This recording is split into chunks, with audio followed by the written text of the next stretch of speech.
times, and it was an extraordinary day to read that story and to process this story that I think in the moment, we forget now, but in the moment felt unbelievable. The extremity of it felt unbelievable. Can I ask you what you learned reading this book about how it felt for Jodie and Megan as they were uncovering the details of this story? Yeah, as you know, I'm from Germany, and I learned from our headlines about the article, and then I read it myself. But what I, of course, did not know at all is who was behind that story and how did it come about. And reading the book, the factual report of Jodie and Megan, is actually everything was news to me, and I read it breathlessly. And I think it's the beauty to be able to tell the story which ends the moment, you know, this article goes into the world, because the rest is kind of history. We all lived through the wake of it. Mm-hmm. I wonder, when you're constructing a film about a story that we all know so intimately, what do you have to consider in terms of keeping the engine of the story alive? Because I mean, it really is alive in this movie. You know, the investigation and the stones that they're unturning. You know, there's a real sort of drama to it. There's a real energy to the movie. How do you maintain that when we all know the story so well, I guess? Well, thank you. I myself felt so interested. I thought it's so exhilarating to learn about the details of that work, and the setbacks, the successes, you know, and then, you know, the findings about, you know, much more than they took off to investigate the systemic complicity. And I think my job is to keep the emotional connection and urgency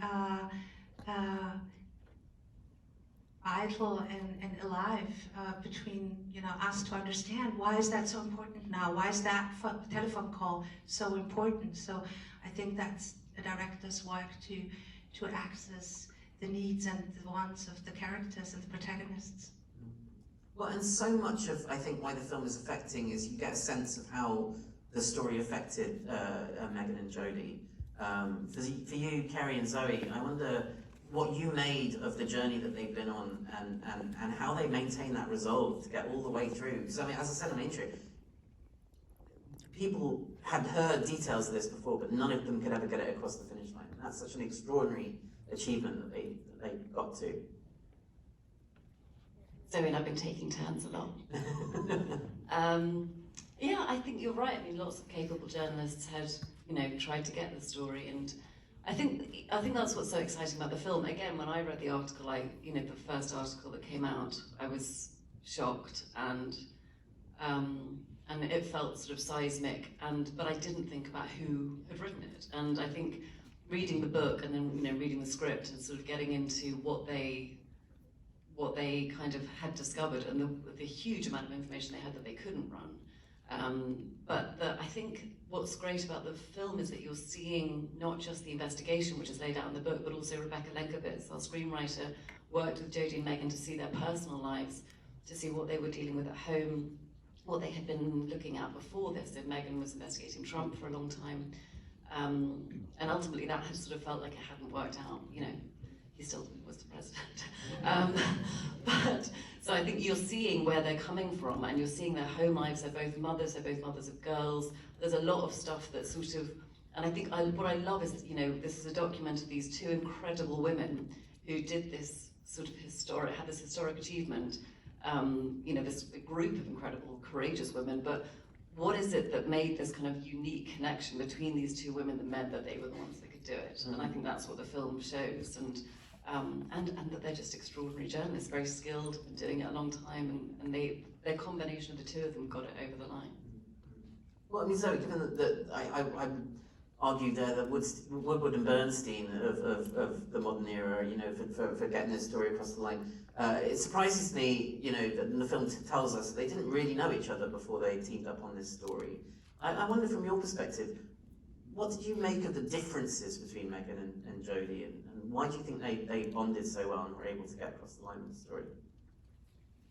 You know, at some point I asked Jodie, we were talking about, you know, their different sort of approaches to this investigation. And she said once that they were having a conversation where they said, you know, like, if you could have done something else, what would you have done? And Jodie said, I would have been a therapist, and Megan said, I would have been a police interrogator.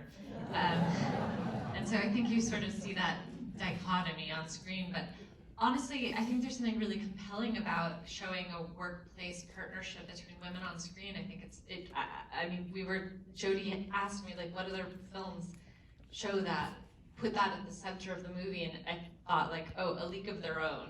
Like, you know, you can count them on one hand. Norma Ray, maybe.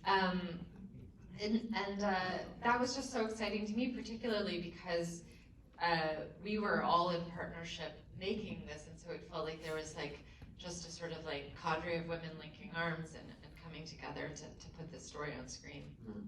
Well, and just to that point, I mean, Maria, you know, what's extraordinary about the film is, you know, Ashley Judd plays herself.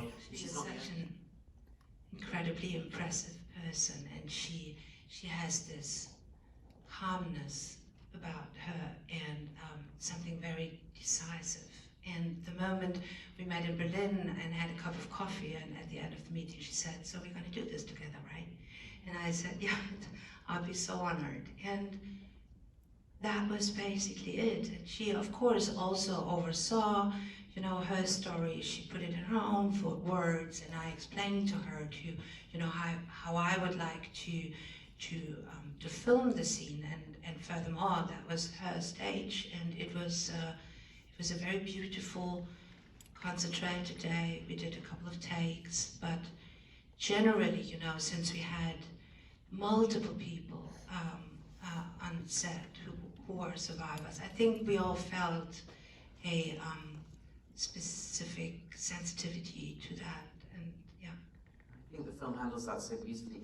I do have to ask Carey, Zoe, about the premieres of this movie. You know, so first of all, you had these experiences on set, but then, you know, you had, first of all, Jodie and Megan at your premieres. You also had enormous numbers of survivors. What was the atmosphere like there, and how did that feel for you guys? You know, I mean, what was the impact of that for you? I mean, yeah, it's been, like Maria said, I think the whole way through we all felt a big weight of responsibility to the survivors, getting it right, and for Megan and Jodie, obviously, but I think seeing the survivors at the New York premiere, that was the first time film, you know, the festival, we showed the film.